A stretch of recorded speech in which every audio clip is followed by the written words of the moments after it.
Bismillahirrahmanirrahim. Alhamdulillah wassalatu wassalamu ala Rasulillah wa ala alihi wa sahbihi wa wala. Sahabat-sahabatku, saya ingin menceritakan di bagian akhir dari pertemuan kita di sini, karena saya besok langsung pamit berangkat ke Frankfurt, langsung ke Indonesia, ke Doha, dari Doha langsung ke Jakarta. Saya ingin bercerita tentang apa yang terkesan dari peristiwa musim gugur di sini.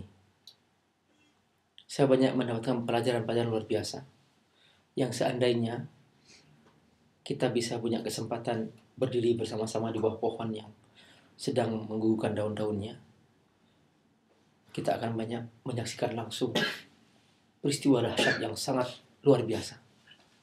Tapi karena kita tidak bisa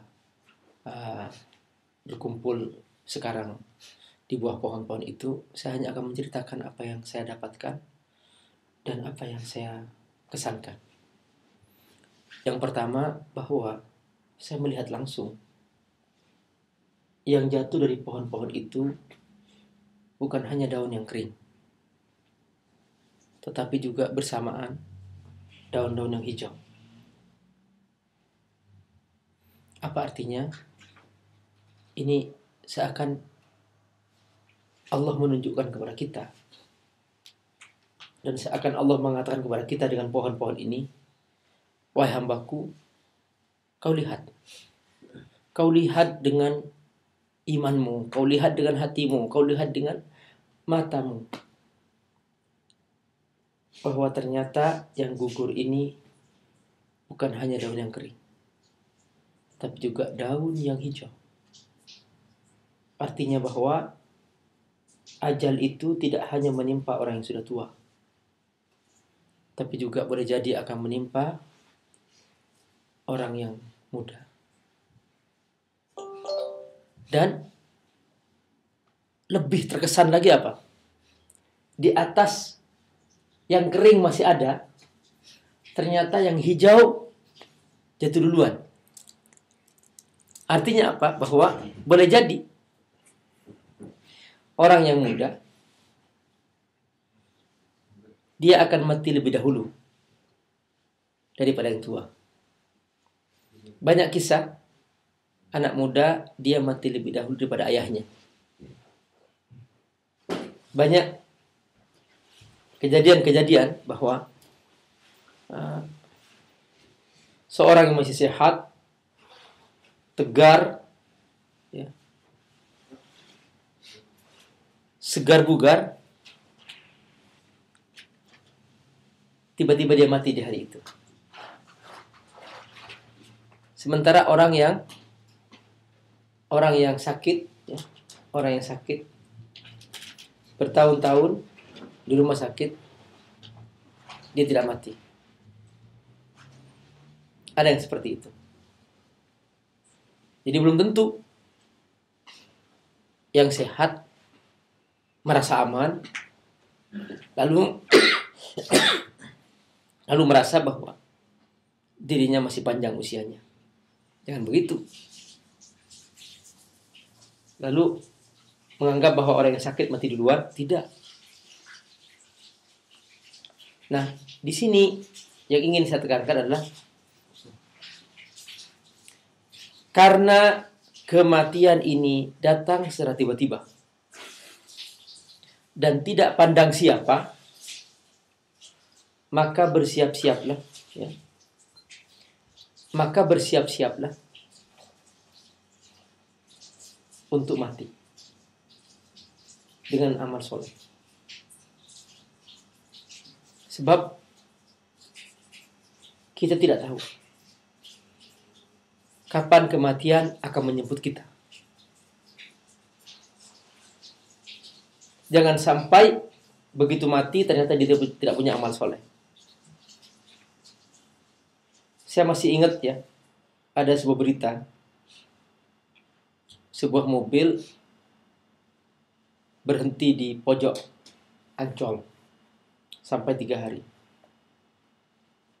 Akhirnya dipaksa dibongkar, ternyata di dalamnya ada laki dan perempuan yang sedang berzina dan sama-sama mati dalam keadaan berzina. Bayangkan coba, pas dicabut oleh Allah sedang berbuat dosa. Na'udzubillah min dzalik. Allah membongkar seluruh kebusukannya. Allah membongkar seluruh harga dirinya. Allah tunjukkan bahwa dia mati dalam keadaan su'ul khatimah. Nah, karena itu jangan sampai diberi kesempatan diri kita ini berbuat dosa. Takut kalau tiba-tiba pas berbuat dosa dicabut oleh Allah Subhanahu wa ta'ala. Nah, ini pelajaran penting ya. Dan jangan mengatakan bahwa aku melakukan nanti, aku akan beramal nanti, aku akan ngaji nanti. Kenapa? Karena belum tentu kita akan hidup sampai nanti. Inilah makna pesan hadis Rasulullah SAW. Idza amsayta fala tantadhir subah. Kalau tiba di sore hari dan kamu diberi kesempatan hidup di sore hari, jangan menunggu pagi untuk beramal soleh. Wa idza asbahta fala tantadhir masa. Kalau kamu diberi kesempatan hidup di pagi hari, jangan menunggu sore untuk beramal soleh. Lalu kemudian ada hadis yang lain bahwa syababaka qabla haramika. Gunakan masa mudamu untuk amal soleh sebelum kamu tua. Jangan menunggu tua untuk patuh kepada Allah Subhanahu wa ta'ala. Ya, saya melihat masjid-masjidnya di Indonesia itu hampir selalu dipenuhi orang-orang tua, orang-orang yang sudah sepuh. Ya. Anak mudanya tidak ada. Sholat subuh kosong. Nah, kawan-kawan beruntung. Ya. Di sini kawan-kawan hidup yang sangat kontras. Ya. Ini kelompok orang beriman, yang ini tidak punya iman. Jadi sangat jelas sekali. Maka situasi seperti ini sering membuat kita lebih patuh kepada Allah SWT daripada di Indonesia yang saru gitu. Ini muslim tapi berzina, korupsi tiap hari. Jadi banyak yang terpengaruh. Nah, makanya kesempatan hidup seperti ini banyak orang yang datang ke sini malah lebih soleh. Yang tadinya kurang soleh datang ke sini lebih soleh. Tapi ada juga yang di sana soleh datang ke sini malah rusak. Ada yang begitu. Ada yang di sana sudah rusak, datang ke sini lebih rusak lagi. Ada yang begitu. Jadi, ya semuanya tergantung orangnya. Jadi ini, syababaka qabla harumika. Masa mudamu sebelum masa tuamu kau gunakan. Ya. Sehataka qabla maradika. Masa sehat digunakan sebaik-baiknya. Jangan menunggu sakit untuk menyebut nama Allah. Jadi ada orang kalau lagi sehat nggak pernah menyebut nama Allah, nggak pernah baca Quran. Pas sakit baru Allah. Nah, ini namanya menunggu sakit. Nanti dibikin sakit terus oleh Allah supaya menyebut nama Allah terus. Jadi itu. Nah, ini pelajaran-pelajaran tadi itu memberikan kepada kita inspirasi bahwa ayo kita gunakan sebaik-baiknya masa muda ini menjadi kesempatan yang paling baik. Dan nanti di hari kiamat, ketika kita meniti di atas sirat, ya, jadi ada titian yang memanjang di atas api neraka. Titian ini dikatakan apa? Adaqqu minasy'ar, lebih halus daripada rambut. Secara akal tidak mungkin kita bisa mampu meniti. Nah, bagaimana caranya kita meniti? Amal soleh.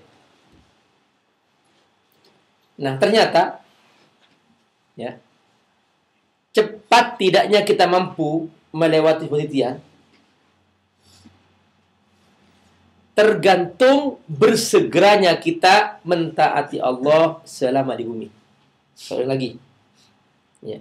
Nanti cepat tidaknya seseorang melewati titian ini tergantung sejauh mana dia bersegera mentaati Allah ketika mentaati Allah di bumi selama hidup di dunia. Contoh misalnya, pas menjelang sholat, langsung.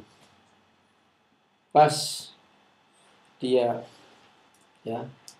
waktunya pengajian, langsung nyampe. Gak berlambat-lambat. Pas sedekah, langsung. Pas nikah, langsung. Wah, luar biasa. Ya, Mas Yudi ya. Mas Yudi pernah sharing nggak sama kawan-kawan testimoni kasih kayak gitu? Gimana nikmatnya setelah menikah? Enggak, semakin menderita atau semakin senang? Oh, Masya Allah ya. Sekalipun hidup pas-pasan kan? Wah, itu Masya Allah.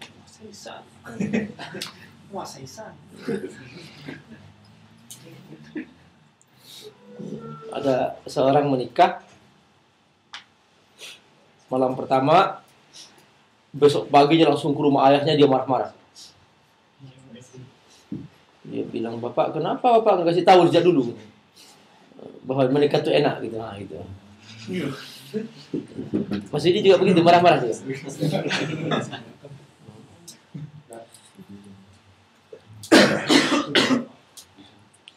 Jadi ketika seseorang di dunia terbiasa bersegera mentaati Allah, terbiasa bersegera patuh kepada Allah ya,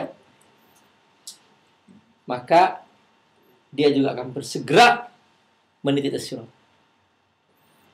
Makanya saya usul kepada kawan-kawan di sini, kalau memang kalian punya kajian rutin, ya halaqah atau bentuknya pengajian, pembinaan, memperbaiki bacaan Al-Quran di dalamnya, memperbaiki pemahaman dasar tentang Islam, sebagainya, itu jangan ditinggalkan. Kalau yang belum merasa ada, cari supaya bisa ikut bergabung sama kawan-kawan di sini, minta bimbingan. Saya harus memperbaiki bacaan saya. Kemudian saya berusaha untuk dibimbing belajar Islam dasar, itu yang paling penting. Jadi orang itu hanya dua di sini.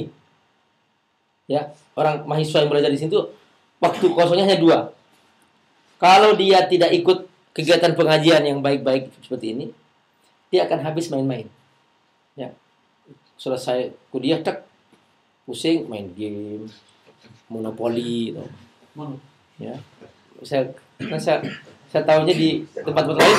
Pas kan saya kemarin di Karsuar ya, Karsuar. Itu saya nginep di tempat mahasiswa kan. Begitu saya pulang dari si pengajian, main monopoli gitu. Di waktu kosongnya di situ gitu. Jadi orang kalau nggak ada, ya nggak ada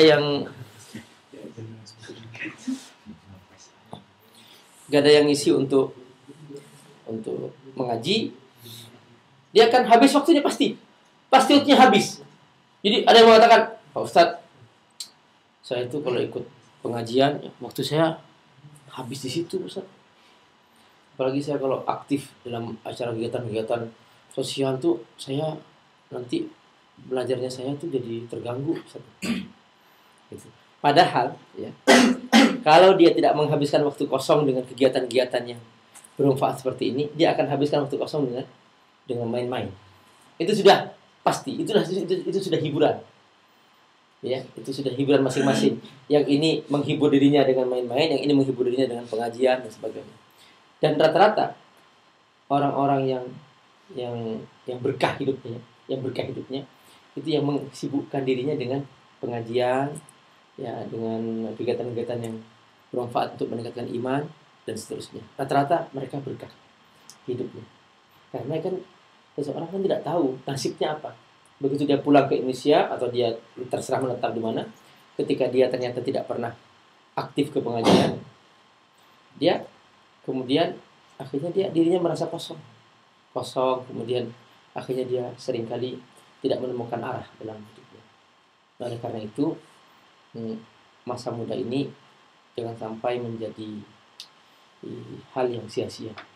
Nah, tadi saya cerita tentang sirot, bahwa segera tidaknya seseorang, ya, ini kayaknya terputus ya. Kenapa tuh?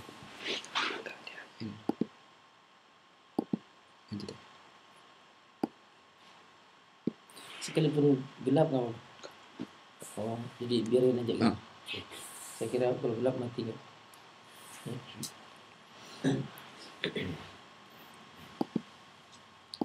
Ya. Karenanya cepat tidaknya seseorang dalam melewati sirat tergantung cepat tidaknya dia atau segera tidaknya dia dalam mentaati Allah Subhanahu wa taala selama di bumi. Rasulullah SAW dalam sebuah hadis, ya. Minhum ka khatfatil ain. Nanti ada orang yang meniti di atas sirat, saking cepatnya dia seperti mata berkedip. Langsung dia nyampe. Itu ya, saking cepatnya dia seperti mata berkedip. Itu yang pertama. Terus yang kedua, ya,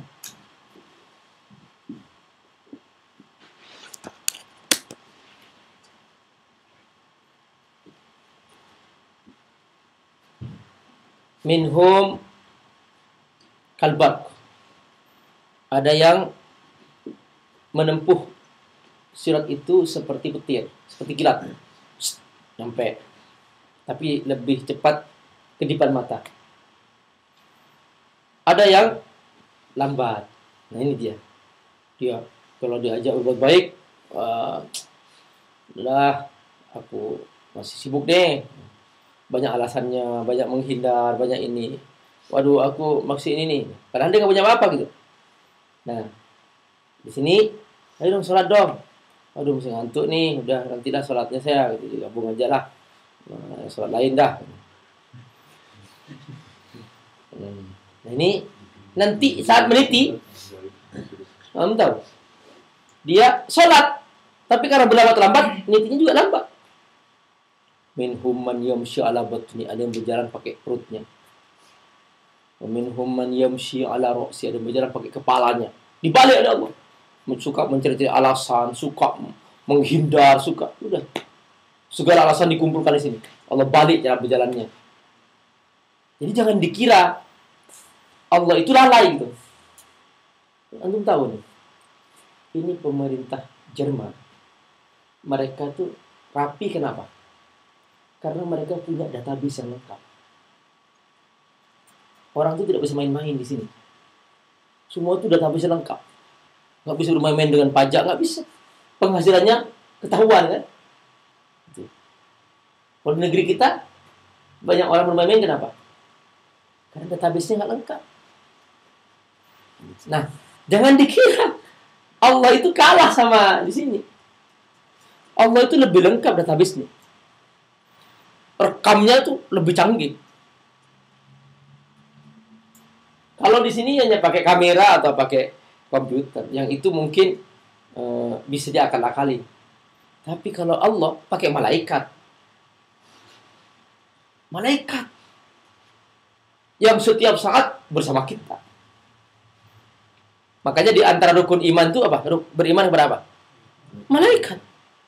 Jadi silahkan seseorang menutup jendela, pakai hordeng, padamkan lampu di sebuah hotel tertutup, melakukan maksiat. Ada malaikat di situ. Belum lagi Allah sendiri yang melihat. Jadi Allah sendiri melihat langsung. Makanya ada kejadian, ya, suatu hari ada seorang minta izin kepada Khalifah Imam Ali, ya, Ali bin Abi Thalib. Ya Amirul Mukminin, wahai Amirul Mukminin, idzan li an azni. Izinkan aku berzina. Lalu kata Khalifah, silahkan. Nah, dia kaget. Kok saya dikasih izin? Ya, kok saya dikasih izin? Terus dia tanya, ada syaratnya enggak? Kata kata khalifah, ada. Apa itu? Nanti kalau kamu pas mau berzina, cari tempat yang Allah tidak tahu. Dia mikir, gimana ya? Kayaknya nggak ada deh. Ya sudah. Kalau Allah masih tahu, jangan lakukan. Nah itu dia. Jadi Allah sendiri merekam, malaikat yang Allah tugaskan merekam, dan semua ucapan pun terekam. Dalam Al-Quran disebutkan, ma yalfidhu min qawlin illa ladaihi raqibun atid. Tidak ada ucapan yang kamu ucapkan kecuali malaikat raqib dan atid mencatatnya. Jadi malaikat raqib dan atid itu terus bersama kita. Kita dijaga, kita dikontrol, dicatat semua pekerjaannya. Makanya kemudian ada sebuah hadis ya, nih nanti kalau sudah menikah, kalau yang sudah menikah juga atau yang akan menikah, nanti ini sebagai panduan. Jadi kata Rasulullah apa nih? Kata Rasulullah, iyyakum wat ta'arri, hindari bertelanjang bulat. Kalau bersama keluarga, sedang berduaan bersama istri di kamar, itu jangan sampai lepas sama sekali. Harus ada sisa pakaian yang tersisa. Jadi bukan maksud dalam sini, artinya bukan. Artinya istilahnya ada sisa pakaian yang melekat. Jangan sampai tidak sama sekali. Kenapa? Kata Rasulullah SAW, fastahyu malaikatullah. Hendaklah kamu merasa malu kepada malaikat Allah yang melihatmu. Jika sama istri, ada sisa pakaian sedikit, kayak selendang lah dikit.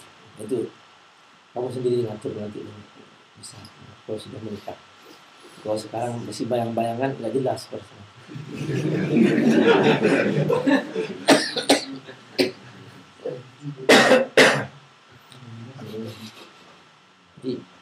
Jadi orang tuh saya melihat di beberapa kejadian ya.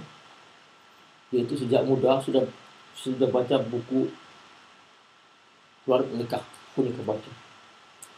Pas menikah cerita sama saya, Pak Ustadz, ternyata teori itu nggak bisa sama dengan prakteknya. Gitu. Jadi kemarin sudah saya kasih ilmu, ya. Tinggal praktiknya nanti. Jadi seringkali pas di lapangan itu berbeda, gitu. Tergantung lapangannya kan. Gitu. Nah, mudah-mudahan prinsip-prinsip yang sudah saya berikan kemarin kawan-kawan bisa mengingat ya. Ada berapa tuh kemarin? Hah? Ada 7 ya? Tidak. Jadi ini masa muda ini saya ingin tekankan bahwa isilah dengan sebaik-baiknya kesempatan itu. Dan nanti nih, setelah saya ceritakan tentang cepat tidaknya seorang meniti itu, sekarang saya akan ceritakan di atas surat itu ternyata ada pertanyaan. Di antaranya ini pertanyaannya apa? An omrihi, tentang umurnya. Maksudnya an syawabihi, tentang masa mudanya. Fima ablah, untuk apa dia gunakan selama masa muda. Ini kawan-kawan semua. Jadi kita ini, kalau ibarat seorang pedagang, kita ini masa muda ini masa menabung. Jadi antum di masa muda ini bisa hadir 5 pengajian, bisa banyak baca Quran, bisa. Kalau sudah tua sudah banyak mengeluhnya, banyak sakitnya, banyak ini, sudah banyak tidak mampunya. Makanya jangan menunggu masa tua untuk beramal soleh. Sekarang perbanyak amal soleh pada saat muda. Nanti pas masa tua sudah banyak tabungan. Artinya pas kita sudah banyak kurangnya, banyak sakitnya, sudah ada simpanan. Karena itu Allah tanya nanti di pas meniti itu, Allah tanya, an syawabihi fima ablah, masa mudamu apa kau gunakan, apa kau isi. Makanya ada cara nih kawan-kawan semua nih, ada cara kita memperbanyak pahala. Caranya gimana? Ngajak orang berbuat baik atau aktif dalam kegiatan amal soleh, maka akan dapat pahala sejumlah orang yang mengerjakannya. Nih, ada seorang salat tahajud. Dia bangun salat tahajud. Sekalipun dia sholat dari tengah malam sampai subuh, dia hanya dapat pahala apa yang dia kerjakan. Tapi seandainya malam itu dia SMS beberapa kawan, yuk kita sholat tahajud yuk malam ini. Cik, ternyata malam itu ada 10 orang. Yang 10, cik, wah masing-masing 10. Berarti berapa? 100. Nah, dia sholat tahajud, Allahu Akbar. Masya Allah. Ternyata begitu dibuka rekening pahalanya, kok dapat 100 tahajud sih? Dari mana nih? Ternyata SMS yang dia kirimkan itu menggerakkan 100 orang malam itu. Tapi syaratnya dia sendiri mengerjakan, bukan kemudian cek tidur.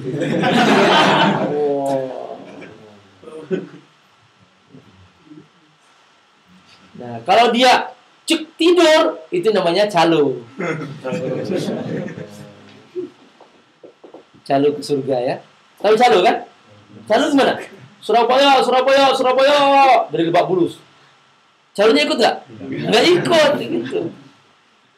Nah, itu dia. Nanti tahu surga. Yang dia SMS masuk surga semuanya. Terus, Bapak kemana? Lain jurusan. Wah, repot.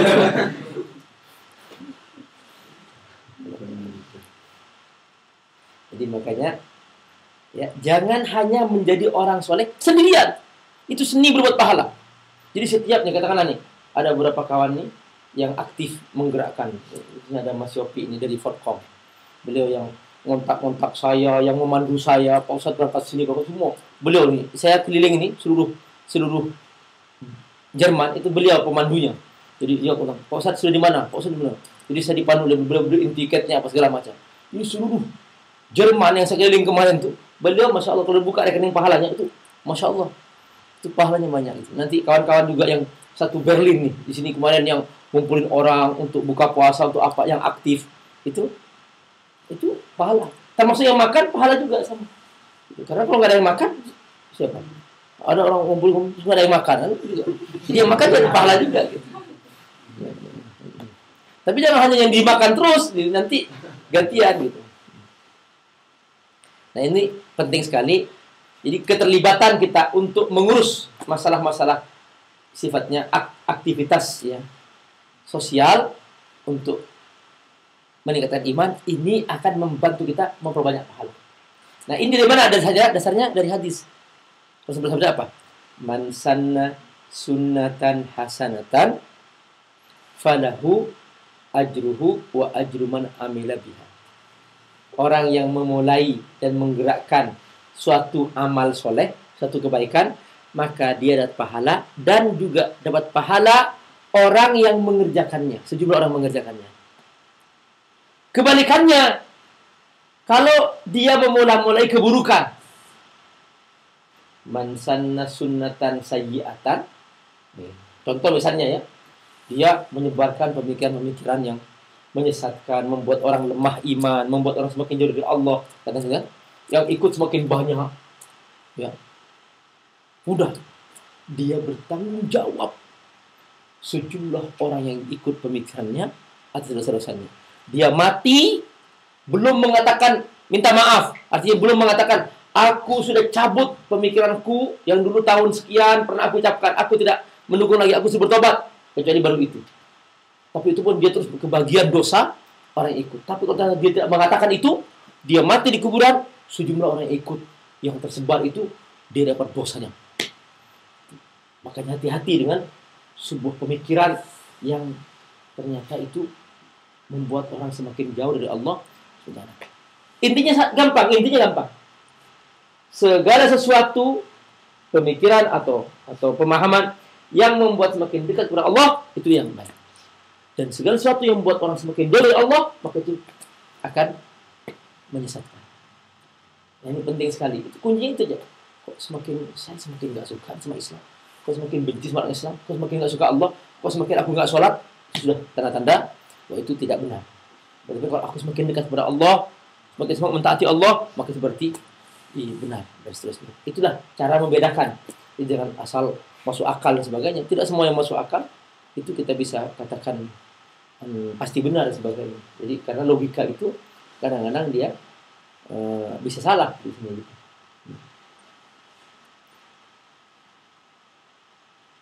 Contoh misalnya dalam logika kan,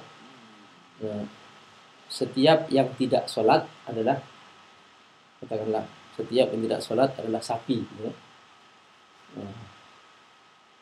Sapi tidak sholat, maka si fulan tidak sholat, maka dia sapi. Gitu.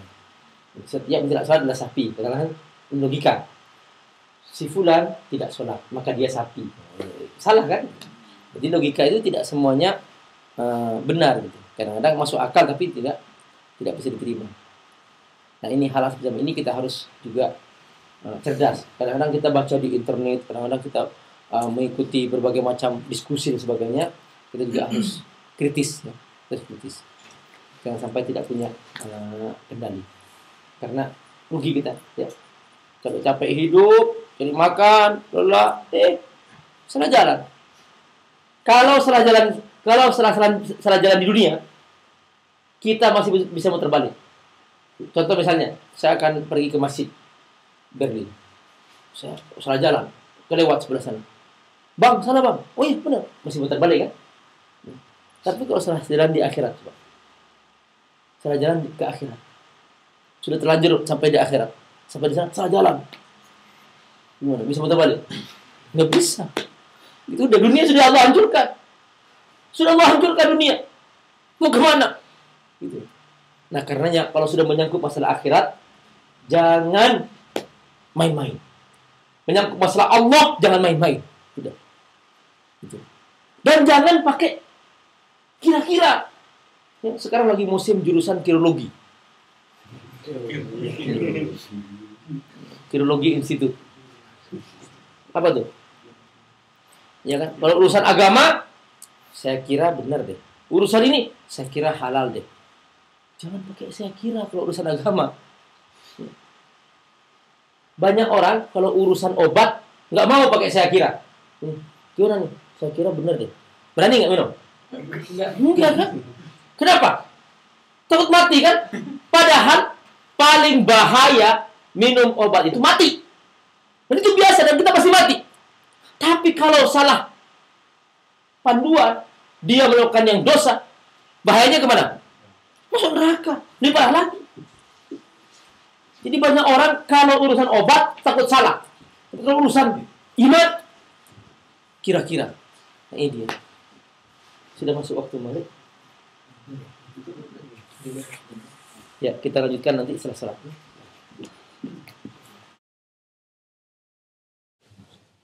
Ada beberapa cerita yang ingin saya ceritakan sama kawan-kawan semua tentang kematian. Bagaimana kematian terjadi? Yang pertama, kisah tentang Nabi Sulaiman. Jadi waktu itu Nabi Sulaiman sedang rapat dengan para pejabatnya. Pas rapat, tiba-tiba datang seseorang. Dan orang ini melihat kepada salah seorang pejabat itu. Lalu setelah melihat, dia langsung berbisik sama Nabi Sulaiman. Setelah itu dia pamit. Setelah orang ini pergi, salah seorang pejabatnya itu yang kena pandang oleh tamu tadi, dia datang ke Nabi Sulaiman. Dia mengatakan, aku ketakutan. Loh, kenapa? Aku melihat orang tersebut kayaknya saya merasa dalam diri saya ada ketakutan. Terus gimana? Dia mengatakan, gimana kalau saya ingin tidak ketemu lagi dengan dia? Kata Nabi Sulaiman, terus apa usulan kamu? Tolong saya pindahkan dari kota ini. Lalu kau minta kemana? Tolong saya pindahkan ke India. Waktu itu memang India termasuk salah satu wilayah yang disebut-sebut selalu dalam sejarah kenabian. Karena Nabi Adam pertama-tama diturunkan di gunung India pertama-tama. Jadi India sudah ada, sudah nama itu. Filhin gitu disebutkan oleh Rasulullah. Saya minta ke India. Nah, salah satu kelebihan Nabi Sulaiman alaihissalam, dia bisa memerintahkan angin untuk membawa seseorang ke sebuah tempat. Maka Nabi Sulaiman perintahkan angin bawa orang ini ke India. Sampai di India, dia langsung ketemu dengan orang tadi itu. Kok ketemu lagi? Kata orang tadi itu, dia bilang, saya memang diperintahkan oleh Allah untuk mencabut nyawa kamu di sini. Maka langsung dicabutlah nyawanya di situ. Nah, di sini gambaran bahwa kematian itu tidak bisa dihindari. Semakin menghindar, malah semakin ketemu ajalnya. Belum tentu seorang hidup di tempat yang aman, lalu dia tidak akan mati. Mati juga. Belum tentu orang yang hidup di tempat yang banyak perang, katakanlah, atau ada perang di situ, dia aman atau mati duluan. Tidak. Banyak orang yang hidup dalam suasana perang, dia nggak mati. Nah, berarti kematian ini akan menimpa siapa saja sesuai dengan apa yang Allah tentukan. Tidak bisa menghindar. Ini kisah pertama. Kisah kedua disebutkan oleh Imam Asyuti, bahwa Imam Asyuti mengatakan ada seseorang, dia melihat nih, ada seseorang yang dia itu selama hidupnya pikirannya itu penuh dengan bisnis. Pikirannya bisnis. Ya. Katakanlah ada di antara kawan-kawan ada yang pikirnya nikah. Mikir terus tapi nggak nikah gitu. Contoh misalnya gitu. Nah, ternyata ini akan dibawa oleh dia sampai dia mati. Jadi orang yang pikirannya bisnis, dalam sholatnya bisnis, nggak ingat Allah 24 jam, mimpinya bisnis, ya, maka dia nanti pas mati akan ingat itu. Jadi seorang itu dalam hidupnya itu akan membawa apa yang dia selalu pikirkan sampai dia mati. Orang yang hidupnya Allah, maka dia ketika mati Allah. Kata Imam Suyuti, ada seseorang yang dia itu selama hidupnya itu pekerjaannya hanya dagang. Dia jual properti, jualkan rumah si fulan, jual rumahnya si fulan, mobilnya si fulan, HP-nya si fulan, jual, pokoknya gitu lah. Nah, dia hanya pekerjaannya dagang. Kata Imam Suyuti, begitu dia meninggal, semua keluarganya berkumpul dan mengucapkan Quli la ilaha illallah, ucapkan la ilaha illallah. Kata dia, jual rumah si fulan, jualkan mobil si fulan, jualkan hak si fulan, jualkan milik si fulan. Terus ucapkan Allah. Tidak, jualkan rumah si fulan, jualkan rumah si fulan. Sampai akhirnya dia mati. Jadi perhatikan bahwa orang yang selalu pikirannya selama hidupnya itu hanya dunia, maka ketika mati akan membawa itu. Alhamdulillah min dzalik. Ya. Makanya cerminan kita adalah ketika kita sholat. Pas sholat Allahu Akbar, yang diingat kita apa? Kalau kita ingat Allah, kita insya Allah sehari-hari bersama Allah, pas kosong baca Quran, pas kosong zikir, baca istighfar. Kalau antum tidak bisa baca Quran di tempat kuliah, ya cari tempat masjid yang aman baca Quran. Kalau antum tidak bisa Quran di tempat tidur, pindah ke tempat yang mendukung baca Quran.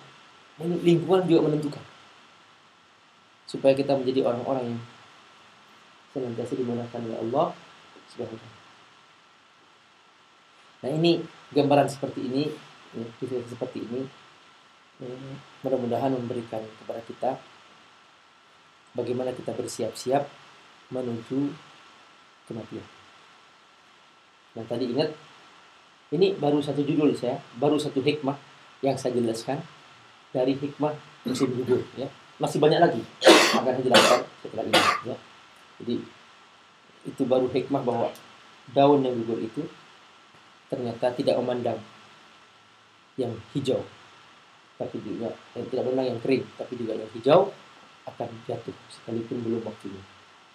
Nah, begitulah kita juga dalam memahami ajal kita.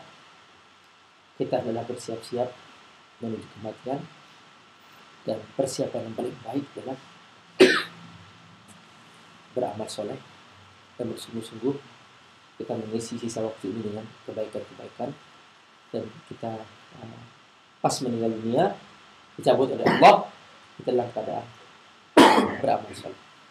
Itulah orang yang husnul khotimah, ya. Jadi pas mati baca Quran, pas mati sedang sujud, pas mati sedang berzikir. Ada seorang yang pas mati dia sedang di majelis taklim, masya Allah. Pas dia majelis taklim, dia sudah dibangun oleh kawannya, ternyata dia belum tidur, dia mati. Ada orang juga pas mati sedang mabok, pas mati sedang berzina. Itu dia orang yang su'ul khatimah. Celakalah orang yang su'ul khatimah, dan berbahagialah orang yang matilah keadaan husnul khatimah. Ini pelajaran pertama.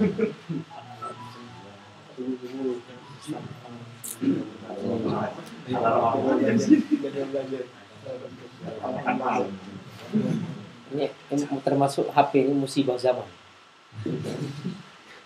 Ada seorang ustadz, ya, pas sholat, ya, Bapak Ibu, jemaah sekalian, mohon semuanya HP padamkan. Lupa dia padamkan HP-nya sendiri. Pas Allahu Akbar jadi imam, ya. Ding-dang, punya dia.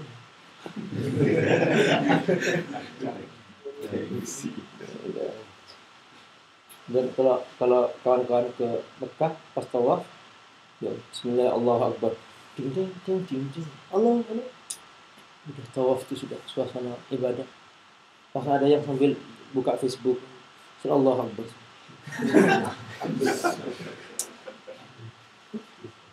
Jadi suasana sudah berkurang, suasana rohani, kekendalan, kehusuan itu berkurang. Jadi bahkan kayak ini, jadi kayak dikit-dikit Allah, betul. Jadi kayak ke pintu gerbang Berlin.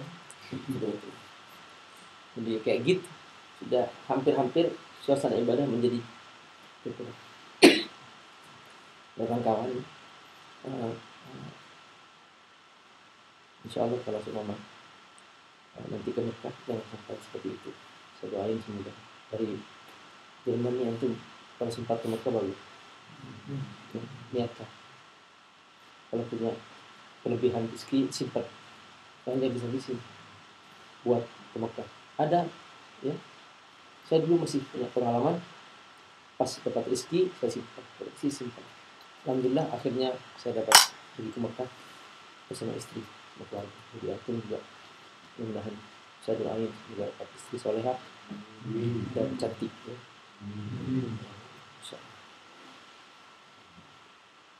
Cantik tuh dipikirkan juga, ya. Kalau terlanjur hidung ada di sini kan tuh juga bisa pindah, ya. Kalau masih jurus-jurus dikit bisa diperbaiki, kan.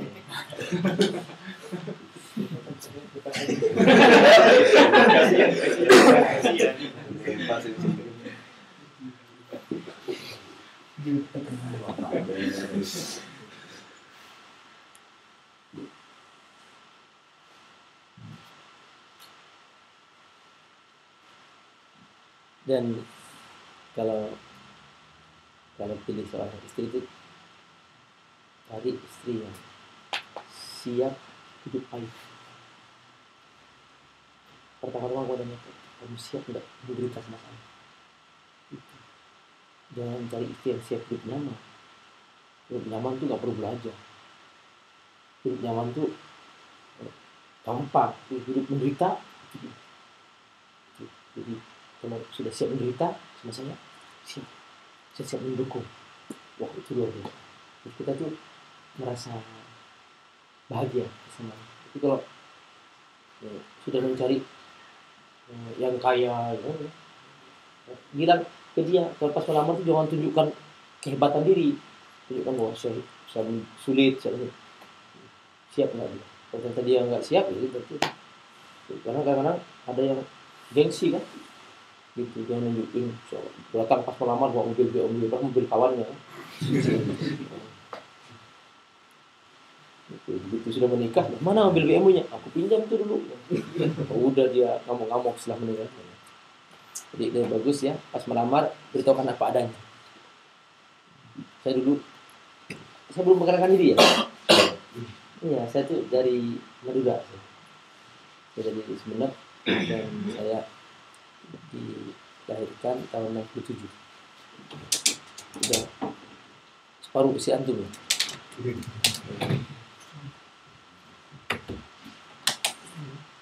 Pas saya mondok di pesantren Amin ya. Dari SMP sampai SMA selesai di situ. Saya belajar di luar negeri, belajar tafsir dari S1, S2, S3. Asalnya saya nggak mampu. Jadi asalnya waktu itu sama si SD itu, ayah saya dan ibu saya itu nggak mampu menyekolahkan saya. Saya bekerja sebagai pemulung, di ngumpulin puntung rokok atau itu jual. Itu asalnya. Sampai tamat SD, sampai tamat pondok pesantren itu di pondok saya kerja sebagai tukang masak untuk bisa hidup. Alhamdulillah setelah tamat pondok saya nekat juga, saya pengen belajar ke luar negeri. Pamit sama Pak Kiai. Sudah Pak Kiai. Pak Kiai tahu bahwa saya tidak punya apa-apa. Di mana kamu bekal? Saya bilang saya hutang sama Pak Kiai. Saya hutang sama Pak Kiai. Isi hutang ke Pak Kiai. Berangkat, alhamdulillah ke waktu itu ada International Islamic University baru dibuka di Islamabad. Saya berangkat ke sana. Nah, udah setelah itu pas tamat S1 pengen pulang, nggak ada uang, lanjutkan S2. Nah pas S2 tuh pengen nikah saya, dari orang Indonesia. Nah, saya lamar ada seorang mahasiswi dari bukan mahasiswi, seorang kerja di sana dari Filipina lah. Coba lamar, ternyata kata dia kalau Anda mau melamar saya harus hidup di sana. Wah, saya bilang nggak bisa, saya udah nggak jadi, kita bukan jodoh. Nah gitu. Jadi saya tuh gitu datang, mau nggak saya menikah sama kamu? Gitu. Jadi saya pertama-tama nggak pacaran, nggak, langsung saya tertarik sama kamu, saya tag sama kamu gitu. Saya langsung katakan, saya datangin, bisa nggak saya menikah sama kamu?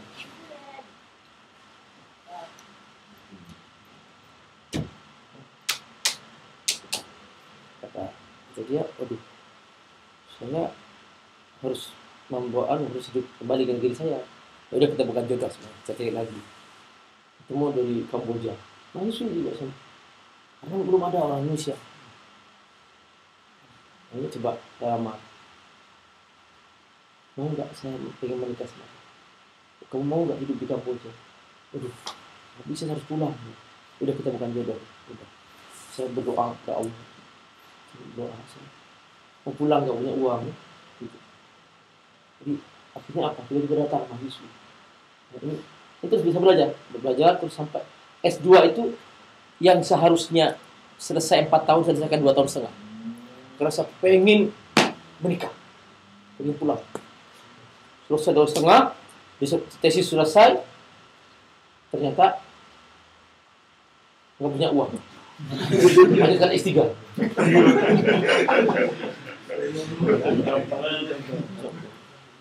Nih. Jadi saya kerja sebagai tukang urut. Jadi asalnya kan waktu masih kecil nenek saya tuh suka ngurutin gitu.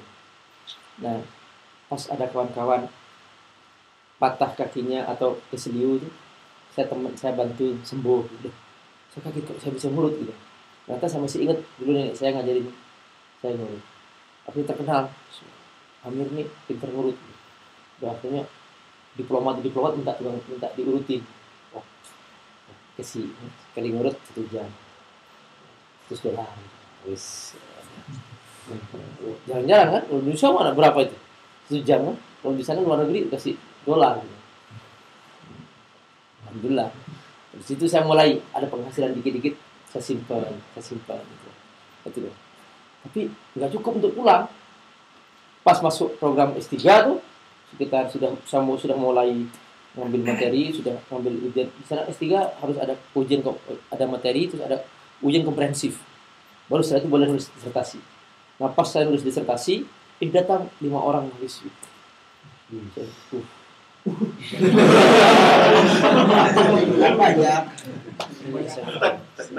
Nah, saya ketua mahasiswa kan, semua formulir masuk ke saya seleksi. Wah, itu. Nah, tidak saya ngurusin kan. Saya lihat, oh ini kayaknya cek. Ada yang cek, udah. Saya cari alamatnya. Saya diam-diam nulis surat kepada ayahnya dia. Tapi saya nggak kenal, masih belum. Saya tulis ceritakan apa adanya. Nama saya Amir Faisal, dari keluarga miskin. Kemudian saya seringkali tidak ada yang dimakan. Padahal itu bahwa saya seringkali puasa sehari tidak. Saya puasa untuk supaya bisa survive kondisi saya seperti ini. Saya apa adanya gitu. Tapi kalau saya jadi suami, saya bertanggung jawab. Saya juga tapi kalau saya menikah dengan putri bapak, saya akan bertanggung jawab. Nah, kalau dapat balasan, aku mau ingin menikah sama anak saya, syaratnya 1, selesaikan studinya. 2, kamu bawa ke Mekah. Nah, ketepatan memang saya setiap tahun bekerja sebagai pembimbing haji di Mekah.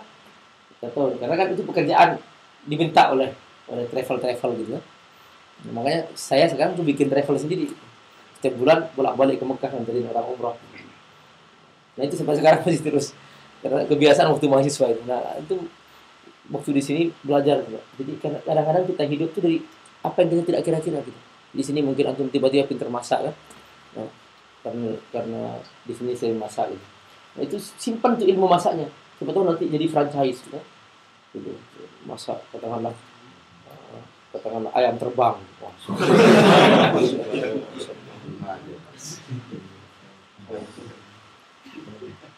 Restoran ayam terbang, Masya Allah.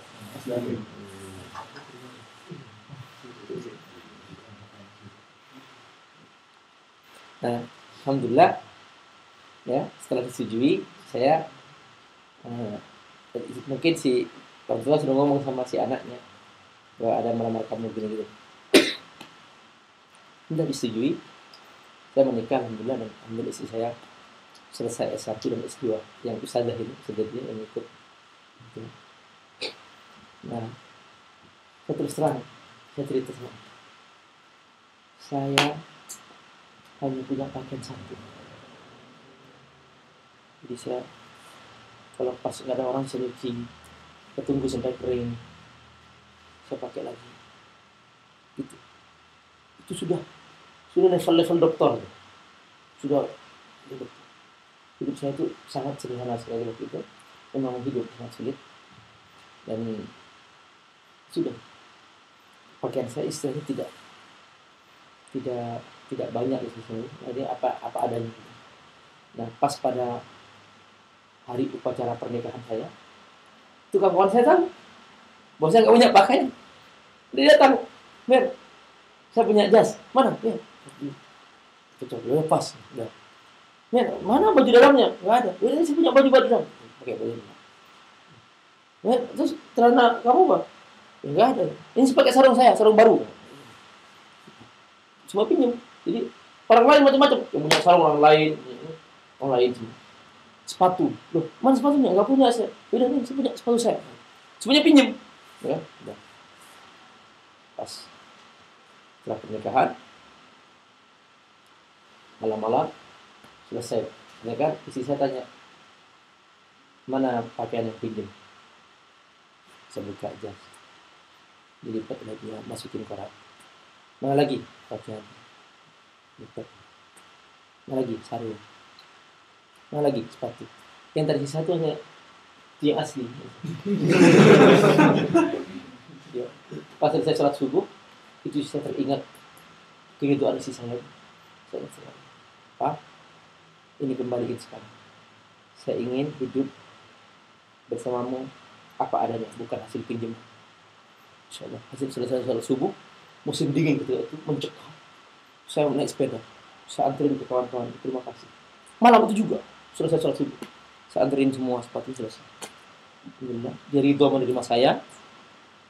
Makanya itulah istri ketika jodoh itu.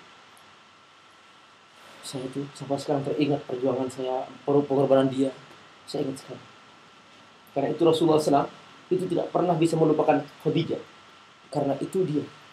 Ketika pertama Rasulullah SAW dalam masa sulit, dia menemaninya, dia menghiburnya. Rasulullah ingat Khadijah meninggal dunia, ingat Khadijah. Sampai 2 tahun Rasulullah SAW tidak menikah. Karena terkenal dengan Khadijah. Jadi istri pertama itu yang menemani kita hidup masa sulit. Itu dia. Jadi kawan-kawan semuanya, kalau menikah saat-saat seperti ini, itu masa perjuangan. Itu jangan lupakan tetesan air mata dia, keringat dia saat menemani, itu kebahagiaan kita indah. Kadang-kadang orang lupa ketika sudah berhasil, ya, lupa sendiri asli. Asli senang banget kali ini. Kali ini senang banget orang belum. Kali kan. Jadi pas kadang-kadang ketika sudah berhasil ya, dia sudah berhasil, dia lupa langsung pengen menikah lagi. Pikirannya seperti itu. Ya, lupa bagaimana perjuangan sang istri ketika dulu bersama dia. Itu. Nah ini saya ceritakan kepada kawan-kawan, dan saya tahu sejak itu saya pengen tahu film video ketika saya menikah. Pas saya buka, ya Allah, warna pakaian saya itu kayak kue lapis, bermacam-macam. Karena nggak matching kan? Sejak itu saya nggak mau nonton lagi sih.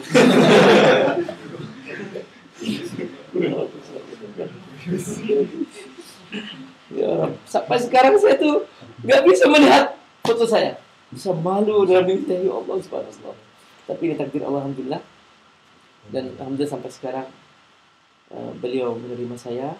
Saya bilang, terima kasih engkau telah menemani saya. Terima kasih engkau telah membantu saya.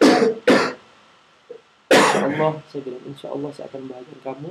Sama ucapkan malam pertama, insya Allah saya akan bahagian kamu sama keluarga perempuan saya. Saya menangis ucapan itu. Saya menangis ucapan saya itu malam itu. Bahwa ini adalah tekad saya untuk membahagiakan. Alhamdulillah, saya berhasil menyelesaikan kuliahnya sampai master. Dan alhamdulillah saya juga bisa mengantarkan dia pergi haji bersama saya. Alhamdulillah. Dan alhamdulillah sekarang sudah punya travel sendiri bersama dia bolak-balik ke Mekah gitu. Nah, makanya saya sampai sekarang saya kalau diundang ke luar negeri itu nggak mau kalau nggak mau bersama istri saya. Jadi saya sudah perasaan tuh kayak selalu merasa bersamanya. Gitu. Nah, itulah mungkin kawan-kawan semua, kalau sudah menikah jangan sampai berpisah. Karena dulu pernah Umar bin Khattab mengecek kaum wanita berapa kemampuannya untuk tinggal istri. Ternyata mereka mengatakan kemampuannya itu antara 3 sampai 4 bulan. Gitu.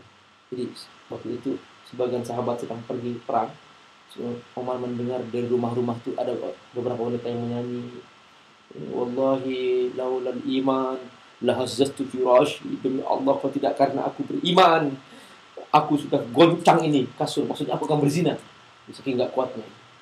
Nah, akhirnya Umar segera kumpulkan keluarganya, panggil anak perempuannya, tanya Hafsah, berapa kekuatan kamu ditinggal oleh suami? Dia mengatakan saya antara 3 bulan sampai 4 bulan. Makanya kalau berpisah sama istri itu antara itu jangan sampai terulang.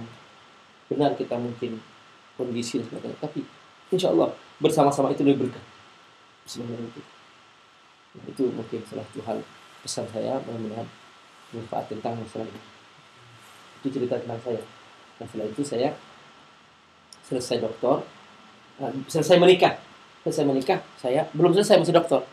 Pas menikah, ya Allah, dibuka oleh Allah pintu rezeki.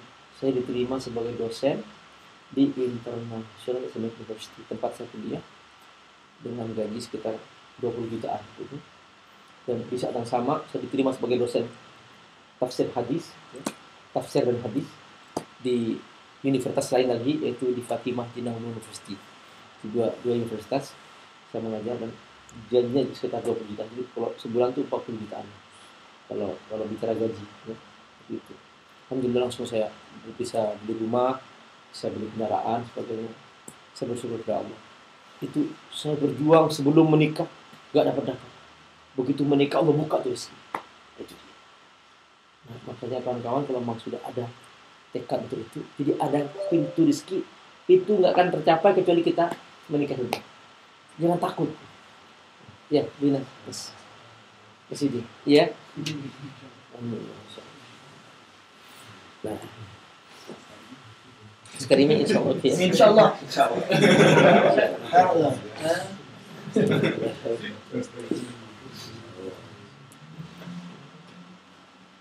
Ya, itu pelajaran pertama dari musim gugur ya. Sekarang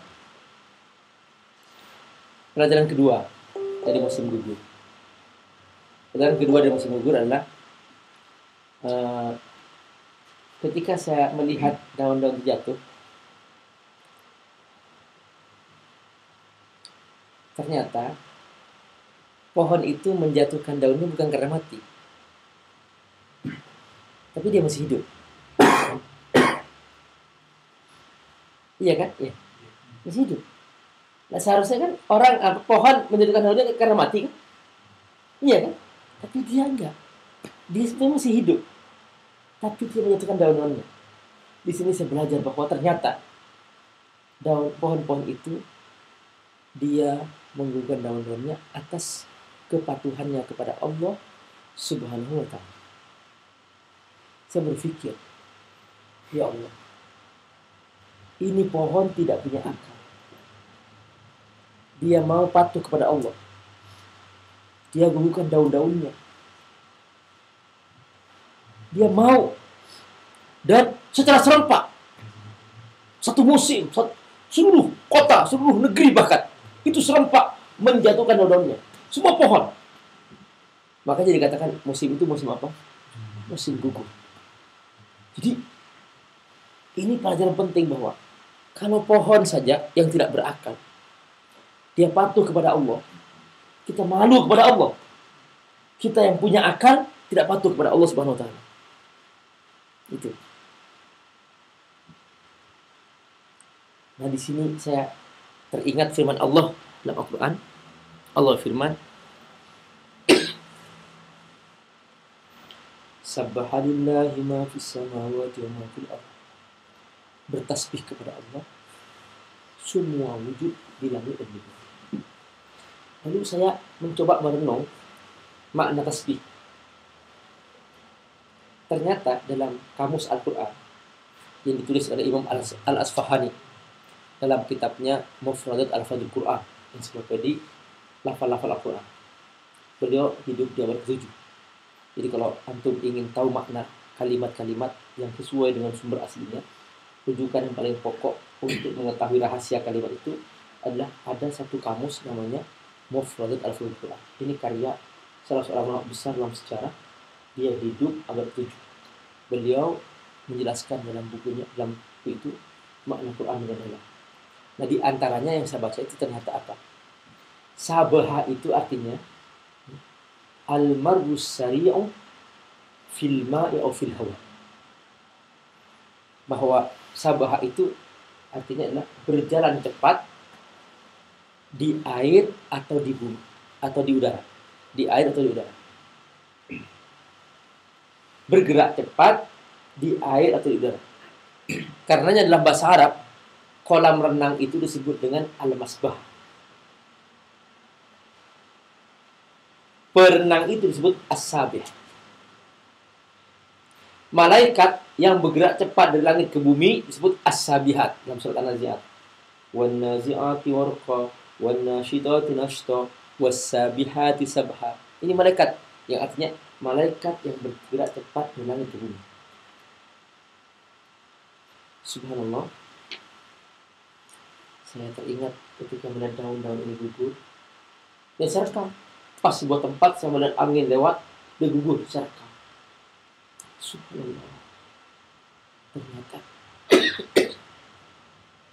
seandainya setiap orang melihat dengan iman, dia akan berkata bahwa ini atas perintah Allah.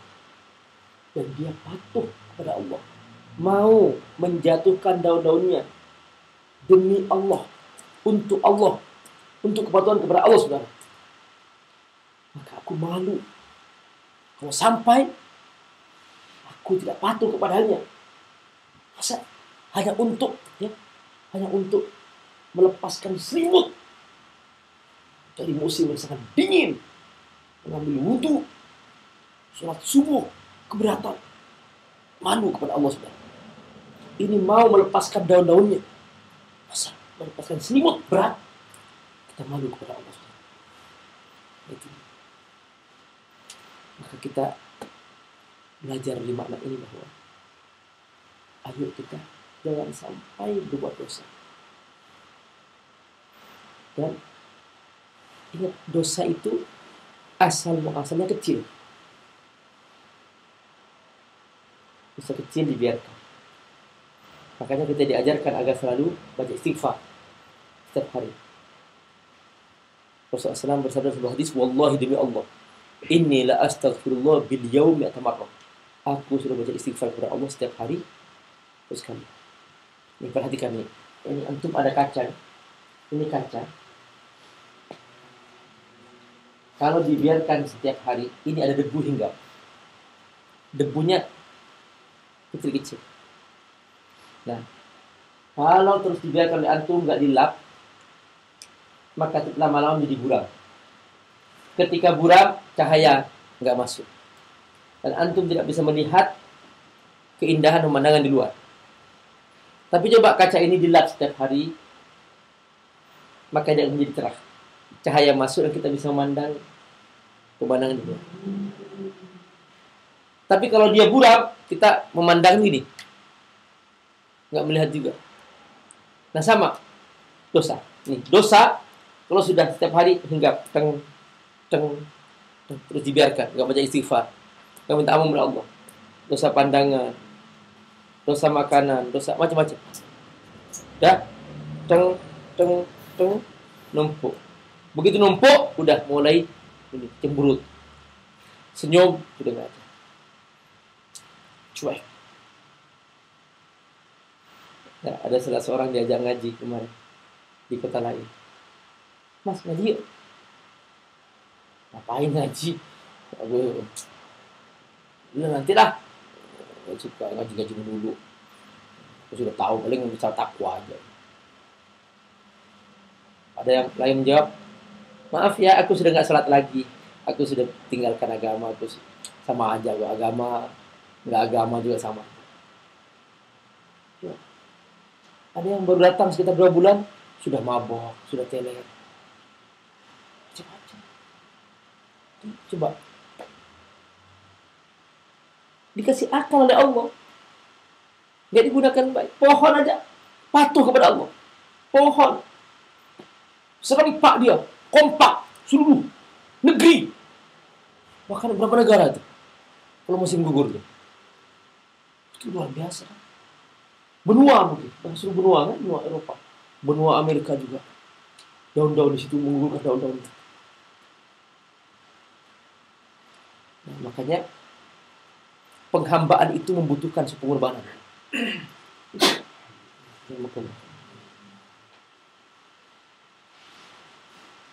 Kita menghambakan diri kepada Allah, siap lelah, siap capek. Itu dia. Nah, karenanya ya, di bagian akhir dari kajian ini nanti saya akan bahas satu surah yaitu surah Al-Insyirah. Ya, sebelum masuk ke situ, saya akan pause dulu. Silahkan minum-minum dulu sebentar, salam.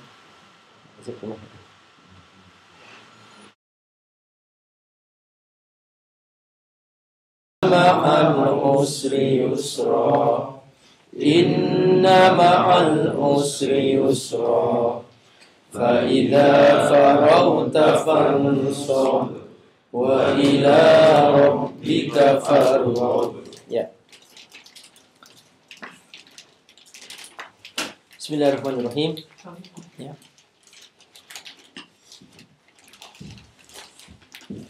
Surah Al-Insyirah. Ini surah adalah pembekalan dari Allah untuk Rasulullah SAW dalam mengarungi kehidupan dakwah yang sangat berat. Rasulullah SAW berhadapan dengan orang-orang kafir Mekah yang begitu besar jumlahnya, dan beliau sendirian ketika itu. Allah bekali surah Al-Insyirah. Nah, kita akan mengambil hikmah dari pesan ini, dan kita ingin jadikan kandungan surah ini atau pesan-pesan dalam surah ini menjadi pesan untuk kita semua. Kenapa? Karena kita juga akan mengarungi kehidupan yang sangat berat, dan kita akan berhadapan dengan banyak ujian, banyak proses yang kalau kita tidak punya bekal, kita akan bisa lepas kendali, dan akhirnya perahu yang kita kendarai akan terbelah, dan akibatnya kita akan kehilangan arah. Oleh karena itu, ya, kawan-kawan semua, ayo kita berbekal dengan surah Al-Insyirah ini. Bekal pertama, ayat berbunyi apa? Alam nashrah laka sadrak. Apa artinya? Bukankah aku telah melapangkan dadamu, Muhammad?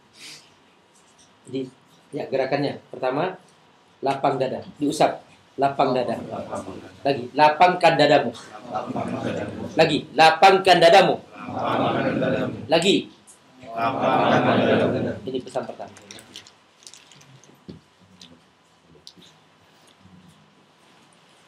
Mengapa?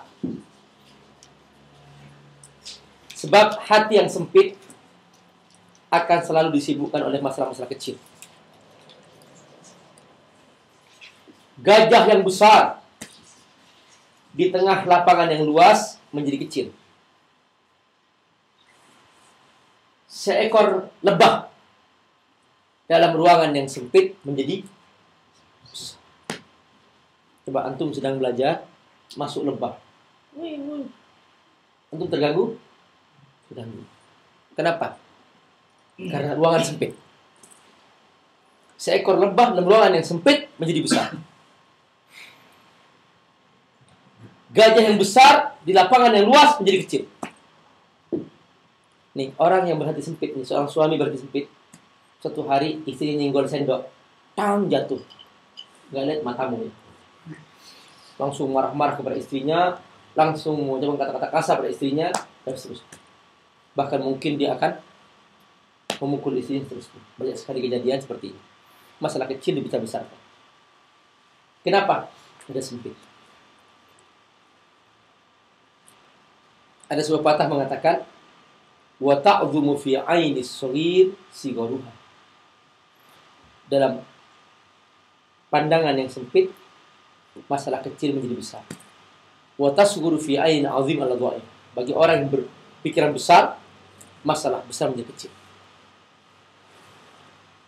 Ini harus kita jadikan prinsip bahwa kita tidak akan pernah sukses kalau kita berhati sempit. Kita tidak akan pernah sabar menjalani hidup yang berliku-liku, penuh dengan batu-batu, kalau tidak berhati lapang. Kita tidak akan, jangan sambil ngemil ya, nanti ada pause.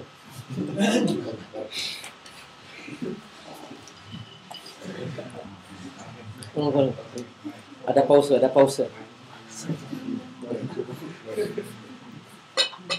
Ya.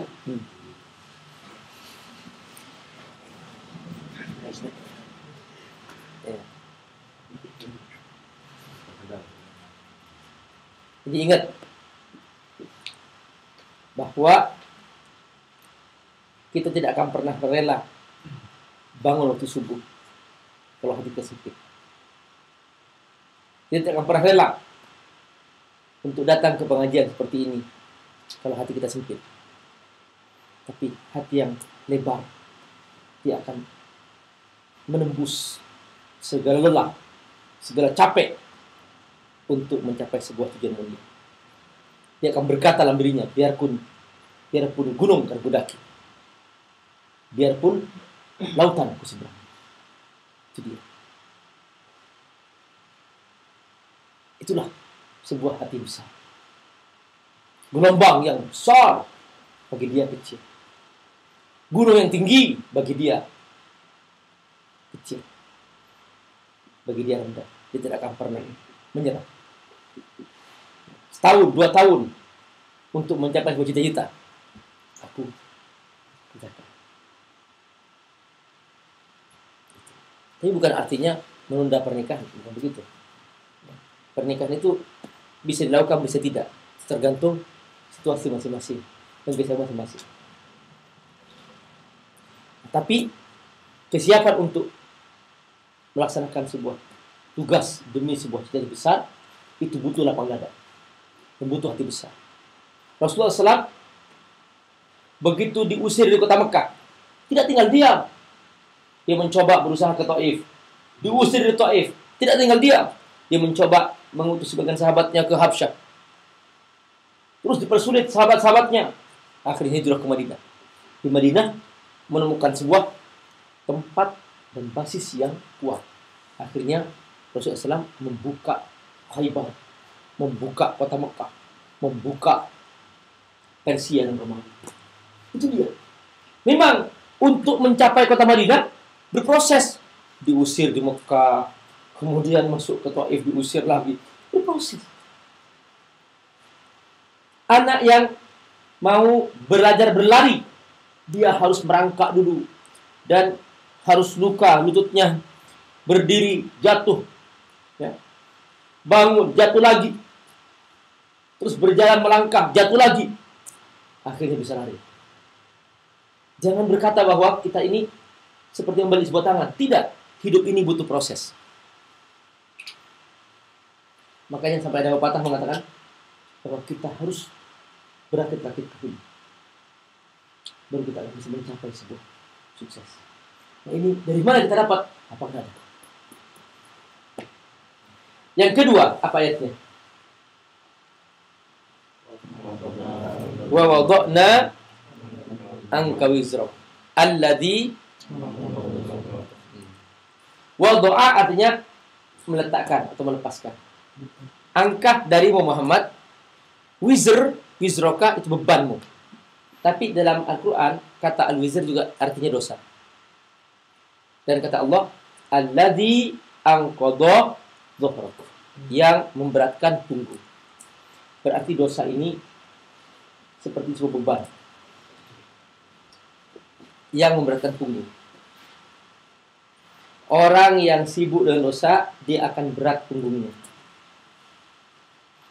Kalau malamnya mabok, tidak mungkin bangun sholat subuh. Orang yang suka berzina, berbuat maksiat, dia tidak akan pernah mau bersama orang-orang yang suci, bersama istri yang suci, dan seterusnya. Jadi dosa itu memberatkan punggung untuk beramal soleh. Maka kata Allah akan mengatakan bahwa lepaskan atau bersihkan dirimu dari dosa. Coba yang kedua apa? Kalau bahasa gampangnya zero dosa. Ya, tangannya begini. Zero dosa. Yang pertama yang kedua zero dosa. Ya. Ingat. Kalau kita ingin bahagia, kita ingin sukses, bersihkan diri dosa. Ada sebuah peristiwa, ya. Seorang ibu, dia menceritakan sama saya 5 tahun yang lalu. Dia mengatakan, Pak Ustadz, terima kasih. Pak Ustadz sudah mengisi pengajian di kantor suami saya. Alhamdulillah, suami saya soleh. Saya diperhatikan. Kalau dia pulang, nanya saya, Mama sudah masak belum? Kalau saya menjawab tidak masak, dia mengatakan, aku bawain. Setiap menjelang sholat, dia SMS, Mama, 10 menit lagi sholat duhur, 10 menit lagi sholat asar, diingatkan. Oh, terima kasih suamiku menjadi orang soleh. Ini cerita 5 tahun yang lalu. 5 tahun kemudian ibu ini datang lagi dengan muka memar, hitam sebelah mata kanannya. Kemudian dia bercerita, seandainya saya buka jilbabku, Pak Ustadz akan menangis karena rambutku dicabut sampai bolong, sampai istilahnya tercabut yang satu genggam. Ya, bayangkan berasa sakitnya. Terus dia cerita bahwa setiap hari Pak Ustadz saya dipukul karena dia pulang membawa wanita baru berzina di depanku. Kalau aku menegur, aku dipukul. Dan ini dia. Saya tanya, kenapa Bu, suami ibu? Dia dipindahkan dari kantor yang lama, kantor yang baru. Di kantor baru itu tidak ada pengajian. Suamiku terlena dengan dosa-dosa, maksiat. Akhirnya saya menjadi korban seperti ini sekarang. Jadi dosa itu memberatkan punggung dan membuat orang menjadi kejam. Perhatikan. Berbeda seorang anak yang lahir dari pernikahan resmi dengan seorang anak yang lahir dari perzinahan. Banyak kejadian di beberapa kota di Indonesia itu anak kecil dibuang di tong sampah. Karena hasil apa? Hasil zina. Anak kecil dimutilasi, masukin plastik, buang. Hasil zina. Tapi coba kalau anak hasil pernikahan, sekalipun anak itu cacat, dia jaga, iya kan? Kenapa? Hasil pernikahan. Jadi dosa itu kejam. Dan dosa itu membuat seseorang berat untuk beramal soleh. Kata Allah, wa wada'na anka isra alladzi anqadha. Jadi akan sengsara orang yang hidup dengan dosa. Makanya mereka selalu tercekam, dan biasanya di puncak tercekamannya dia akan jatuh dalam dosa dan mabuk dan banyak yang bunuh diri. Yang ketiga, apa ayatnya? Wa rafa'na. Rafa'a artinya mengangkat. Lakah bagimu, zikrokah sebutanmu, Muhammad. Jadi kata Allah, kami akan mengangkat sebutanmu, Muhammad. Maksudnya apa? Di mana nama Allah disebut, nama Rasulullah disebut. Adzan. Asyhadu an la ilaha illallah. Terus wa asyhadu anna Muhammadar Rasulullah. Ya kan? Salat antum. Asyhadu an la ilaha illallah wa asyhadu anna Muhammadar Rasulullah. Di sini apa artinya? Allah menjamin bahwa kata Allah, Muhammad, seakan Allah mengatakan, Muhammad, akan aku perkenalkan kamu bahwa kamu tuh hambaku. Nah, ini ada makna penting, pesan penting. Jadi perkenalkan dirimu sebagai orang baik. Saya ulang lagi. Tangannya begini. Perkenalkan dirimu sebagai orang baik. Yang pertama apa? Yang kedua? Yang ketiga? Sebagai orang baik. Kenapa? Orang yang dikenal sebagai orang baik, nih, orang yang dikenal sebagai orang baik akan dibuka oleh Allah pintu-pintu amal soleh. Contoh misalnya, nih, ada seorang di kalian antum suka berkhidmat, sedikit berkhidmah, sedikit ngambilin makanan, sedikit dia suka bekerja. Nanti pas ada kepanitiaan, pas dipilih, dia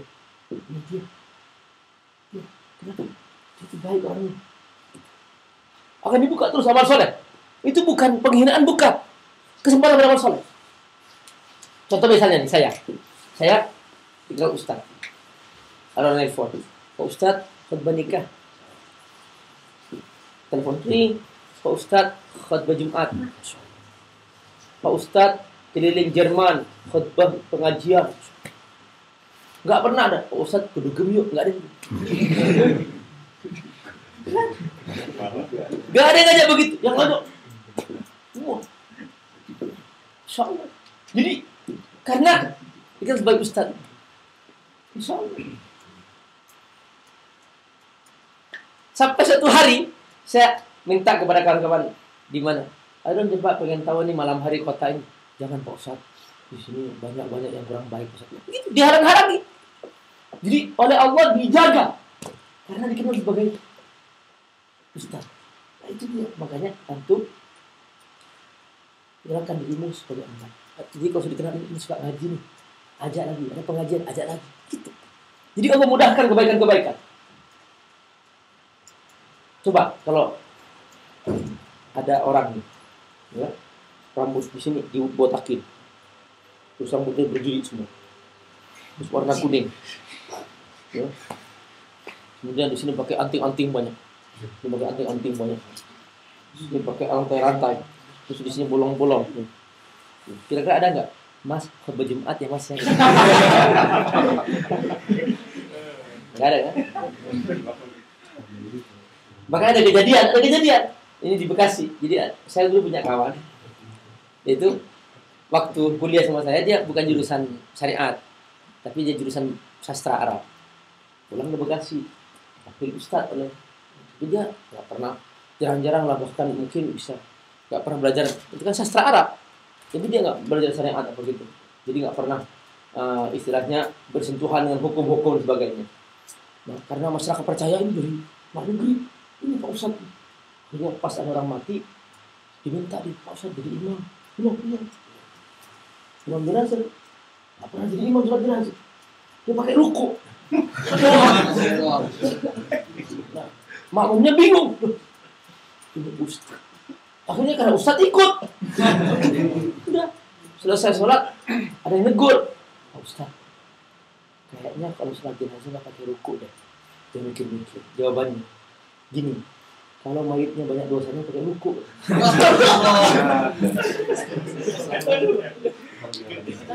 Ustaz sudah sesat menyesatkan. Nah ini berarti kan ini, tapi karena penampilannya seperti Ustaz, akhirnya dia dipopulerkan. Nah itu, jadi dimudahkan dapat kebaikan. Tapi ya karena dia nggak siap, ya jadi seperti itu. Tapi jelas makanya ini penting. Kenalkan dirimu sebagai orang baik, akan dimudahkan dalam hidup di kebaikan. Terus yang keberapa? Yang keempat. Apa ayatnya? Fa inna ma'al usri apa artinya? Sesungguhnya al-usr kesulitan kan? Nih, dibalik berlelah-lelah mendapat kemudahan. Dibalik bercapek-capek mendapat kemudahan. Artinya apa? Berakit-rakit dahulu, berenang-renang ke tepian. Bersakit-sakit dahulu, bersakit dahulu. Ada nggak pepatah mengatakan berenang-renang ke hulu, berenang-renang ke tepian, bersenang-senang dahulu, bersenang-senang kemudian? Ada begitu? Nggak ada kan? Nggak ada. Masya Allah, muda kaya raya, tua foya-foya, mati masuk surga. Ini bohong ini kan? Nggak mungkin.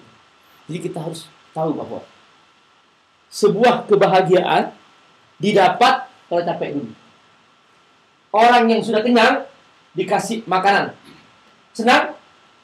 Nggak senang. Oh dia sudah kenyang, dikasih makan. Senang. Orang konglomerat, uangnya banyak, dikasih uang, nggak bahagia. Gitu. Yang bahagia itu orang miskin dikasih uang, bahagia. Orang sudah banyak uangnya dikasih uang, nggak bahagia.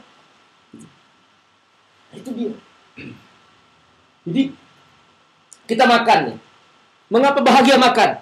Karena sudah puasa dari fajar sampai maghrib. Pas buka puasa, bahagia. Kita dapat uang di akhir bulan, bahagia. Kenapa? Karena sebulan capek bekerja. Pas akhir bulan dapat gaji, senang. Coba setiap hari bangun tidur langsung tumpuk 200 juta. Setiap hari bangun tidur 200 juta. Coba di depannya tuh bangun tidur 200 juta lagi. Setiap hari begitu. Senang nggak akhirnya? Nggak senang kan? Makanya surga itu didapat bagi orang yang capek duluan. Jangan menghayal minta surga kalau senang duluan. Nggak ada. Rasulullah SAW, dia setiap malam sholat tahajud sampai bengkak kakinya. Jadi jangan bersenang-senang sekarang. Makanya ketika Allah menyebutkan tentang ahli neraka, kata Allah, innahu kana fi ahlihi masrura. Dia sudah senang duluan. Begitu. Senang duluan sudah nggak kebagian surga. Nggak akan bahagia di surga. Kenapa? Sudah senang duluan. Jadi prinsip pelajaran yang keempat apa? Ya, bekerja keraslah. Tangannya begini. Bekerja keraslah. Ya. Pertama apa? Yang kedua? Yang ketiga? Yang keempat? Masya Allah. Ya, tidak ada berleha-leha. Ya. Yang ke-6. Apa yang ke-6? Yang kelima. Yang kelima, apa yang kelima? Faida faragta. Apa artinya? Setiap kamu selesai dari suatu amal, segera isi dengan amal yang lain. Maksudnya apa? Jangan biarkan waktu kosong. Selesai amal. Selesai baca Quran, zikir, sholat. Selesai sholat, cari ilmu. Cari ilmu, capek, baca Quran lagi. Zikir. Jangan sampai waktu kosong. Selesai dari ilmu, monopoli.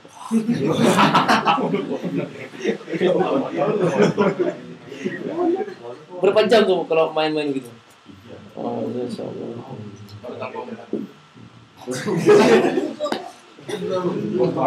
Biasanya apa di sini? Selain monumen itu apa?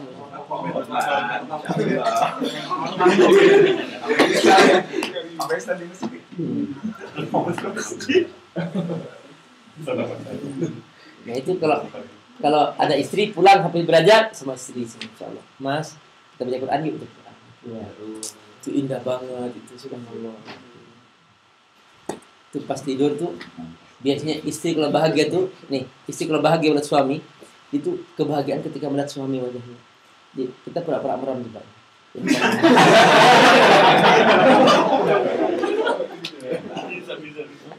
Makanya nanti di surga itu kebahagiaan istri yang satu, kata Allah. Tugas pokok istri apa? Memandang suaminya.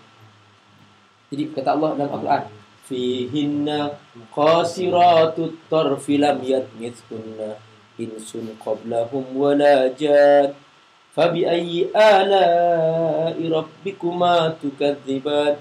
Di surga nanti para bidadari dan para istri mereka memandang suaminya dari pagi sampai sore. Masya Allah. Bahagia mereka memandang suami. Nah, gak apa-apa di dunia dicuekin dikit lah. Insyaallah di surga kita akan dipandang. Jadi, coba kalau belum menikah yang mandang siapa?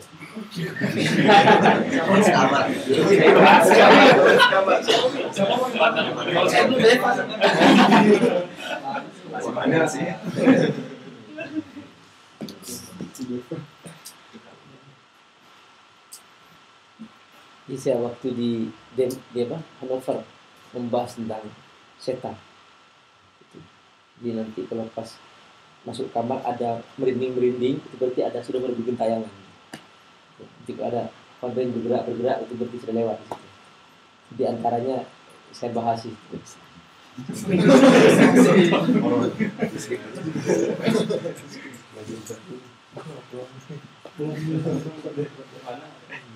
Jadi nanti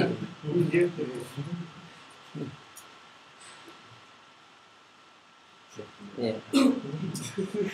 Jadi yang kelima, ya, jaga waktu, ya. Apa tangannya? Jangan sampai sia-sia. isi amal soleh yang berhenti. Baca Quran, zikir. Ada ibadah dibagi dua oleh Allah. Ibadah dengan waktu, ibadah tanpa waktu. Pada waktu yang wajib. Tapi yang tanpa waktu, sunnah nawafil. Silakan kerjakan. Yang terakhir, penutup yang keenam, yaitu ayatnya apa? Wa ila rabbika farghab. Ila artinya kepada, rabbika Tuhanmu, farghab kau mengharap. Artinya kalau beramal jangan minta dipuji orang. Kalau beramal jangan menunggu ucapan terima kasih.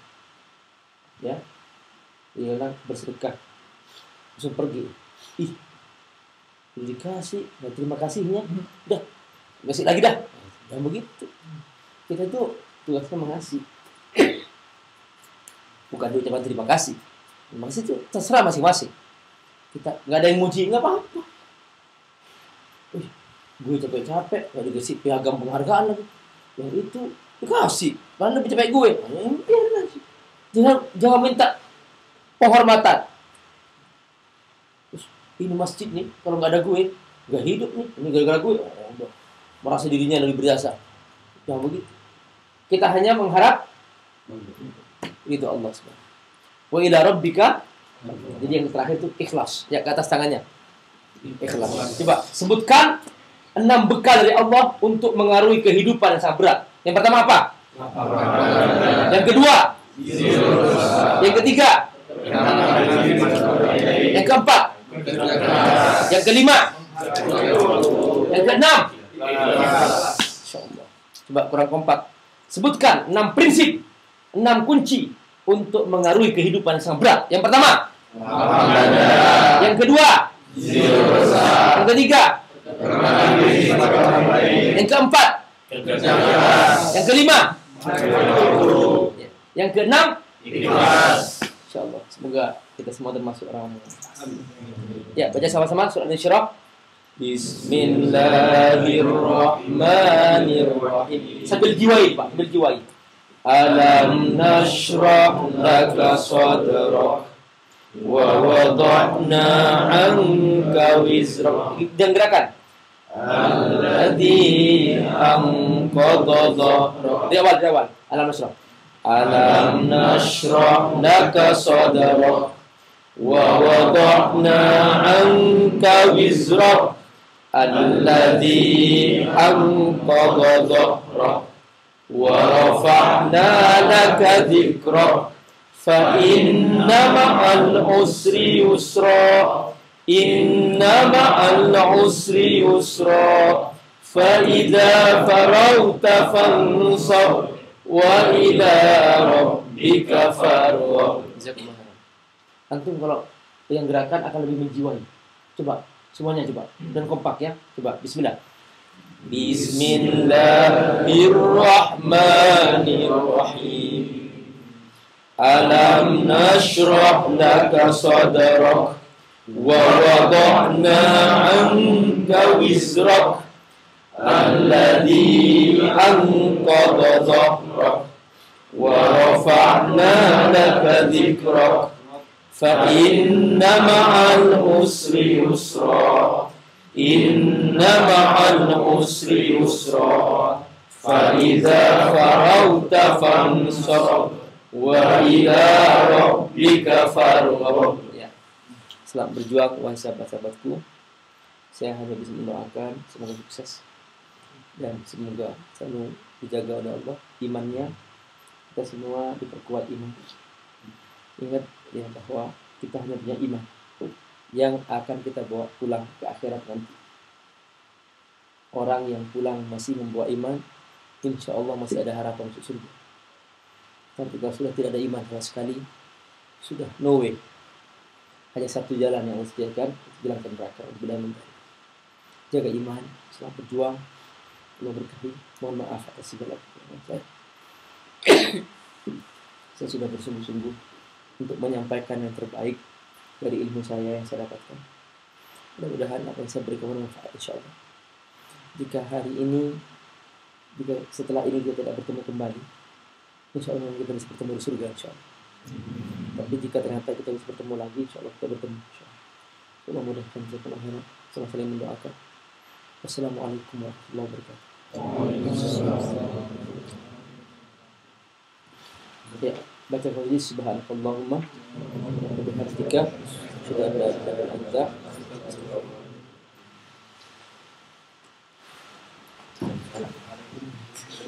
Nih, anunya.